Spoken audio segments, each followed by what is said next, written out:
Boa noite a todos. Na verdade, bom dia, né? Hoje é o nosso quarto dia. Estou gravando agora pela madrugada, né? São 0 horas e 59 minutos. Vai começar 1 hora daqui a pouco. A poucos instantes nós chegamos do prédio.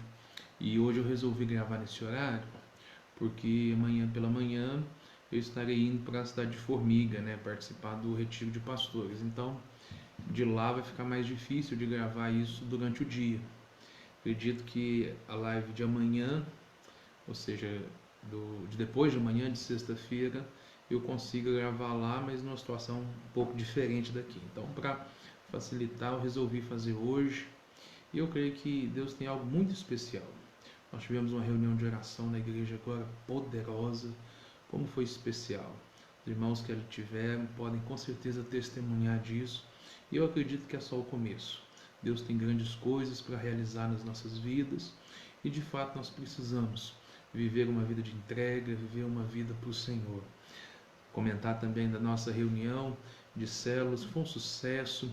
Uma pena que eu não tirei uma foto de todo o pessoal na hora do louvor, na hora da adoração. Foi muito especial. Eu creio que nas próximas semanas, ou seja, nas próximas 2 semanas, as nossas células vão se reunir lá também, né? Na verdade, na quarta e no sábado, né? E não tive notícias ainda, mas acredito que as células ali do Bambuí, da Chica Pires também tenham sido muito boas. Eu louvo a Deus pela vida de cada irmão que está participando desse jejum. E eu quero dizer para vocês que Deus tem contemplado cada uma dessas circunstâncias e Deus tem cuidado de nós. E acredito que a cada um desses dias nós vamos aprender lições poderosas. Eu quero, nessa oportunidade, então, compartilhar sobre o texto do dia 4, né? É um pequeno texto, né? É importante você saber que nós vamos abordar parte do capítulo 4 e parte do capítulo 5. É exatamente, ou seja, é estratégico mesmo, né? Às vezes você não sabe, mas a divisão de versículos e capítulos na Bíblia ela foi feita posteriormente. E na maioria das vezes ela nos ajuda. Contudo, em alguns momentos pode ser que parte importante fique num capítulo anterior. Então, às vezes é necessário a gente fazer essa junção.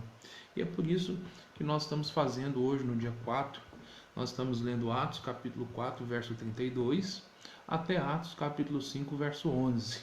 E amanhã nós entraremos, vamos falar mais ainda do capítulo 5. Bom, o texto que eu separei para a gente compartilhar é exatamente Atos capítulo 4, do verso 36 ao capítulo 5, verso 2. Exatamente, são os 2 versículos últimos do capítulo 4 e os 2 primeiros do capítulo 5. E o texto diz o seguinte: José, que os apóstolos chamavam de Barnabé, que significa filho da consolação, levita, nascido em Chipre, vendeu uma propriedade que possuía. Trouxe o dinheiro e entregou a oferta aos apóstolos. Mas um homem chamado Ananias, com a conveniência da esposa Safira, vendeu uma propriedade e guardou parte do valor da venda para si. Em seguida, entregou o restante aos apóstolos como oferta. Irmãos, esse texto é poderoso. Nós podemos observar aqui que algo assim interessante mesmo, porque o contexto que eles estão vivendo, o mover do Espírito Santo está impulsionando a igreja. Nós vimos no capítulo 1, 2, 3, 4, o quantos milagres, quantas coisas extraordinárias estavam acontecendo.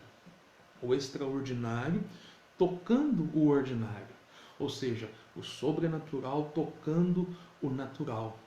Para quê? Para que isso servisse de testemunho para as pessoas, para que as pessoas pudessem reconhecer o poder de Deus e isso testificasse da mensagem dos apóstolos. O texto diz, em Atos capítulo 2, verso 47, que você já leu, diz o seguinte, que o povo da cidade, ou seja, de Jerusalém, apreciava o que via. Todos os dias o número deles aumentava e Deus acrescentava os que iam sendo salvos. Ou seja, por causa desse mover de Deus, por causa dessas manifestações, por causa da palavra que estava sendo ministrada, as pessoas gostavam disso, as pessoas gostavam do que viam e a mensagem ia sendo colocada no coração deles e eles iam crendo e recebendo Jesus. Mas em meio a isso tudo, uma característica vai sendo cada vez mais marcante no meio dessa comunidade de cristãos. O verso 4, o capítulo 4, verso 32, diz o seguinte: que toda a comunidade de cristãos estava unida. Ponto. Toda a comunidade de cristãos estavam unidos. Um só coração, uma única mente. E, de fato, ou seja, essa marca é fundamental porque tocava todas as áreas da vida deles. Eles estavam comprometidos com o propósito de avanço do reino. Eles estavam buscando o Espírito Santo, eles estavam buscando novas experiências, eles estavam compartilhando seus bens, eles estavam ajudando uns aos outros. Por quê? Porque o Espírito Santo os conduzia a viver dessa maneira. As pessoas estavam vivendo esse mover, comunhão com Deus, através do Espírito Santo, milagres, salvação, comunhão com os irmãos, mutualidade, como nós acabamos de dizer, e tantas outras coisas estavam acontecendo. Neste contexto, Lucas apresenta uma lição preciosa para nós, através da vida de 3 personagens, Barnabé, Ananias e Safira, que estão vivendo inseridos neste contexto. Isso que a igreja está vivendo, Barnabé, Ananias e Safira estão ali no meio. E a partir da leitura de cada um, a partir da experiência de cada um, eles têm atitudes completamente diferentes. Eles conseguem fazer a mesma coisa e obterem resultados completamente diferentes. Qual que é a lição que nós temos aqui? Bom, a interpretação que nós precisamos fazer desse texto é que no mover de Deus, no seu relacionamento com Deus, na vida com Deus, não há neutralidade. Não há neutralidade. Ou você agrada a Deus, ou você não agrada. Ou seja, você precisa entender que não existe meio termo. É sim, sim ou não, não. Barnabé, Ananias e Safira fizeram a mesma coisa. Mas o que eles fizeram? Eles entregaram uma oferta ao Senhor. Mas o resultado foi completamente diferente. Qual a razão da diferença desse resultado? Um fator fundamental, a entrega. A diferença está relacionada com a posição de entrega de cada um deles. Um detalhe importante é que, na verdade, que nós aprendemos pela palavra de Deus, e o texto aqui, nosso alvo não é falar de oferta basicamente do ponto de vista financeiro, mas da oferta que nós fazemos, da oferta pessoal, nossa mesmo. E é preciso entender que a oferta que nós fazemos, ela representa a gente. Ou seja, quando nós entregamos uma oferta, na verdade nós estamos entregando a nós mesmos ali no gasofilácio. E é tão impressionante que, de fato, isso fica evidente nessa história. Ou seja, a posição de entrega deles é evidenciada na oferta que eles fazem. Olha, a oferta de Barnabé, ela foi do valor integral. Barnabé vendeu a sua propriedade e pegou o valor integral e entregou aos pés dos apóstolos. Agora, ao passo que Ananias e Safira, a oferta deles foi parcial. O texto nos mostra que eles pegaram parte da oferta, guardaram para si e entregaram o restante para o Senhor. Aqui a gente percebe que até talvez um princípio, que é o da primícia, que é o de entregar o primeiro para Deus, eles nem isso consideraram. Eles consideraram, na verdade, ou seja, a parcialidade da entrega do relacionamento deles com Deus estava sendo evidenciada na oferta. Eles entregaram assim, porque eles também não tinham se entregado totalmente ao Senhor. Para Deus, não existe entrega parcial. Entrega parcial é igual a não entrega. Parece ser duro, mas é verdade. Ou você entrega, ou você não entrega. É o que fica evidenciado no texto. Pedro disse para Ananias e para Safira e questionou a eles dizendo o seguinte: olha, a propriedade não era de vocês? E depois que vocês venderam, o dinheiro não era de vocês? Vocês podiam fazer o que vocês quisessem. Mas por que vocês mentiram ao Espírito Santo? Por que vocês foram dissimulados, não apenas com as pessoas, mas com o próprio Espírito Santo? Às vezes a gente pode imaginar que as pessoas podem ter uma impressão diferente de nós, mas Deus conhece exatamente como nós somos, o quanto nós estamos nos entregando, e isso é muito sério. Isso fala da nossa vida de entrega ao Senhor. A entrega parcial, na verdade, ela ofende a Deus. Assim, pastor, mas ofende a Deus? Não ofende. Porque a Bíblia vai dizer que Deus não poupou o seu próprio Filho. Você percebe isso? A ideia da entrega, ela parte do próprio Deus. Que Deus amou o mundo de tal maneira que entregou o seu próprio Filho, para que todo aquele que nele crê não pereça, mas tenha a vida eterna. Ou seja, e o que Deus está fazendo em nós é nos moldando, ou seja, trazendo de novo a nós a imagem e a semelhança dele, através do último Adão, que é Cristo Jesus. Nós estamos sendo formados filhos de Deus à semelhança de Jesus. Então, ou seja, é necessário que o nosso relacionamento com Deus seja integral. Infelizmente, Ananias e Safira não foram sensíveis ao Espírito Santo. Mesmo com tantos milagres, mesmo com tantas coisas acontecendo ao redor deles, os olhos deles vendo milagres, tudo isso acontecendo, eles não foram sensíveis ao Espírito Santo ao ponto de se entregar totalmente. Ao invés disso, eles fizeram segundo o seu próprio entendimento. Aquilo que muitas das vezes a gente ouve: no meu modo de pensar, eu acho que isso aqui está bom.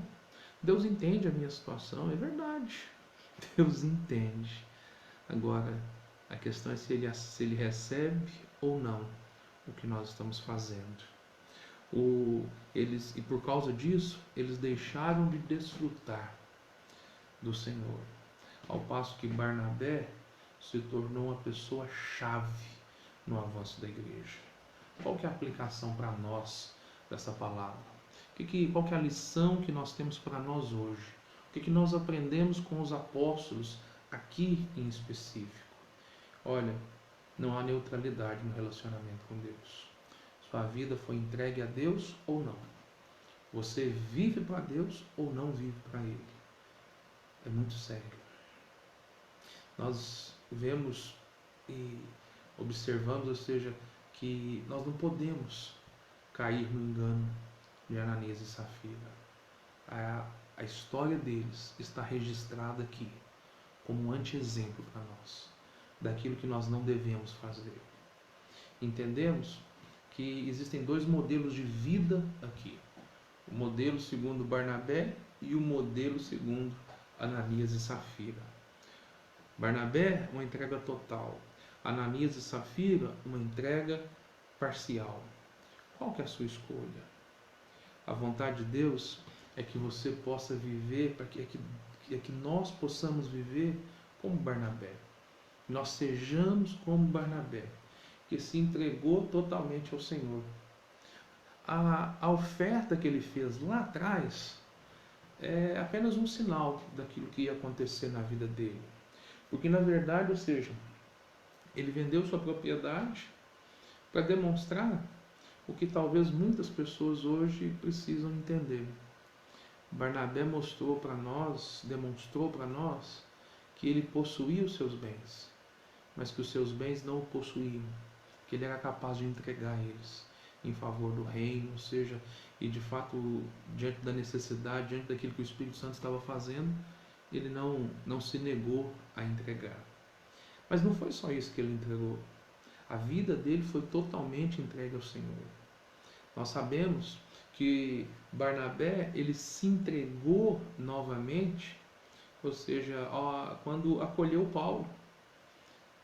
O homem conhecido como Saulo, também chamado de Paulo, perseguidor da igreja, teve uma experiência com Deus, foi salvo.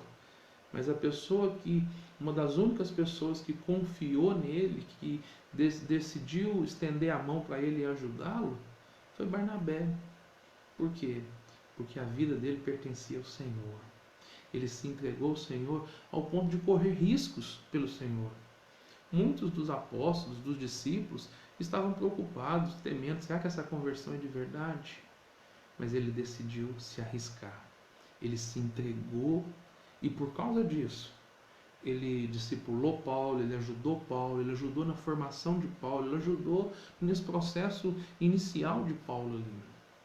Mais tarde, depois da sua primeira viagem missionária com o apóstolo Paulo, ele se entrega novamente em favor da vida de um rapaz chamado João Marcos. João Marcos tem um problema, Paulo não aceita que ele volte com ele mais, e o que faz? Barnabé decide mais uma vez fazer a escolha mais difícil. Em vez de continuar com Paulo, que era uma escolha mais segura, ele decidiu se arriscar e investir na vida de João Marcos. E a história vai nos mostrar que mais tarde, esse João Marcos, ele foi recuperado pelo Barnabé, ele serviu a Pedro e inclusive ao apóstolo Paulo. Tudo isso por quê? Porque Barnabé se entregou ao propósito de Deus e decidiu viver sua vida para agradar a Deus.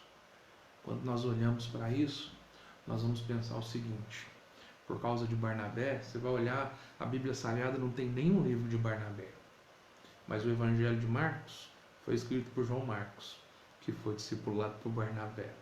O apóstolo Paulo, 14 cartas. O maior escritor do Novo Testamento é o apóstolo Paulo. E foi discipulado por quem? Barnabé.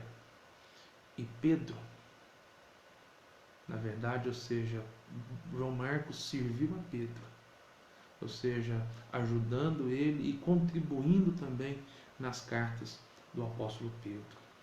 O que nós vemos nessa história toda? A entrega de Barnabé, ela foi fundamental para o avanço do reino. Talvez a menor oferta que ele tenha dado tenha sido a sua propriedade. A vida dele foi uma vida dedicada ao Senhor. Da mesma forma, nós precisamos nos entregar ao Senhor. E nós entendemos que é o Espírito Santo quem faz todas essas coisas. Tanto o querer quanto o efetuar vem do Senhor. O que nós precisamos fazer? Nós precisamos estar sensíveis a Ele, nos entregarmos a Ele e permitir que o Espírito Santo venha direcionar as nossas vidas. Por isso, nessa manhã, nesse dia que está começando, nosso 4º dia de jejum, eu quero desafiar você a se entregar totalmente, a reavaliar posturas que você tem tomado.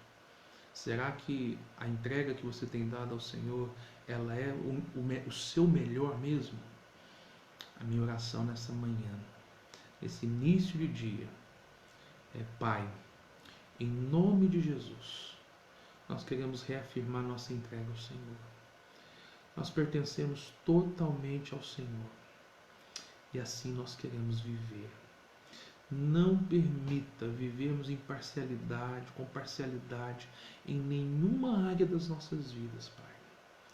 Meu Deus, obrigado pelo exemplo, pela lição que o Senhor nos dá nessa manhã, que possamos nos entregar totalmente ao Senhor. Meu irmão, Deus abençoe, um bom dia, que o Senhor possa renovar suas forças, te fortalecer durante esse dia. Nós estaremos durante esse dia hoje nos consagrando ao Senhor, até o meio-dia nós estamos jejuando, e ao longo do dia eu recomendo que você esteja assistindo esse vídeo, lendo o texto da Palavra de Deus que está compartilhado lá no aplicativo, também no grupo do Facebook. E esse compartilhar meu que eu acabei de fazer com vocês, vai ser postado um texto dele também, ou seja, eu estou colocando na descrição do vídeo do YouTube e estou colocando como texto também no grupo do Facebook. Por que eu estou fazendo isso? O alvo é tão somente abençoar a sua vida, te dar algo mais para você poder ser edificado. Que Deus abençoe, um bom dia. E não posso esquecer, né? Hoje, às 22 horas, lá no prédio da igreja, nós vamos estar orando ao Senhor. É bem provável, eu não estarei presente, eu estarei em Fornilho, mas eu vou me esforçar para nesse horário estar em comunhão com os irmãos, mesmo estando de lá. estarei orando também. Talvez se eu não conseguir neste horário por causa da programação lá, talvez um pouco mais tarde eu estarei também fazendo meu momento com o Senhor lá. E eu creio que Deus fará grandes coisas. Os nossos irmãos estarão no prédio de 22 horas às 23 horas, de 10 horas da noite às 11 horas da noite. Deus o abençoe em nome de Jesus, que você tenha um dia cheio do poder de Deus. Um grande abraço.